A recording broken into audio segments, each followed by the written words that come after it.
আমার লেখা আজকের কবিতার নাম হচ্ছে অভিমানী। কবিতার মূল বিষয়বস্তু হচ্ছে যে অনেকে আছেন যে প্রবাসে থাকেন, কিন্তু তাদের ছোট্ট মেয়েদের একসময় বিয়ে হয়ে যায়, তাদের সংসার হয়ে যায়, কিন্তু হয়তো বুকের কোণে একটা ছোট্ট অভিমান বা বেদনা লুকিয়ে থাকে। আজকের যে কবিতা, সেই কবিতার মূল থিম বা ভাব আসলে এটাই। তো শুরু করা যাক। অভিমানী।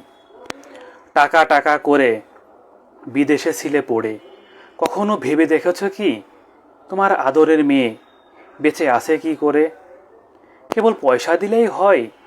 তোমার চাহনি, তোমার আকুলতা, তোমার পানে চেয়ে থাকা কি মনে হয় কেবলই অভিনয়? বলবো না আর কোনো কথা, শুধু তোমারই সাথে আসিলে দেশে যাব হারিয়ে, দেখা হয় না যাতে। সবার বাবা স্কুলে আসে, আমার কেন নাই? এক জোড়া চোখ কাকে যে খুঁজে, কোথায় তারে পাই? আসে কত বছর পরে, অতদিন মেয়ে কেমনে বাঁচে, সে তো যাবে মরে। কতদিন যে গিয়াছে চলি, রাতে যে কত ভাবা, আড়ালে থেকে হারিয়ে গেছে আমার নিঠুর বাবা। এবার আসিলে যেতে দিব না আর, রাখিব ধরে বেঁধে। তোমা বিহনে মাঝে আমার নীরবে কখনো কাঁদে। সত্য লুকাও কেন তুমি, মিথ্যে বারে বার? তোমার চোখেতে রাখিলে চোখ ভিন্ন সাজাও আবার। মরুভূমির ওই তপ্ত রোদে কত কষ্টে থাকো, এত কিছু লাগবে না আমার, তুমি বাড়ি চলে এসো।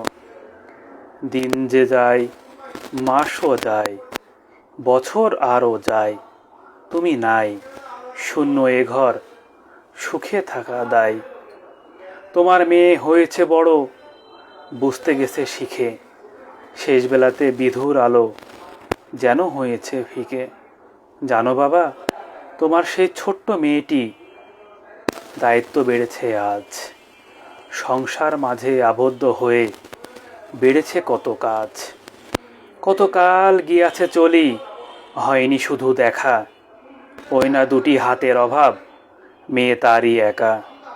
কপাল গুণে সঙ্গী পেয়েছি ভালো, খুবই ভালো, কিন্তু সংসারেতে আলোর অভাব, কালো, কেবলই কালো। আছি ভালো, বেশ তো আছি, আছি মিলেমিশে, কখন যেন হঠাৎ অভাব, কি জানি তা কিসে। বলো, আসবে তুমি কবে, চেয়ে আছি তোমার পানে। তোমার সেসব গল্প কি ইচ্ছা আমার আজও বাজে কানে।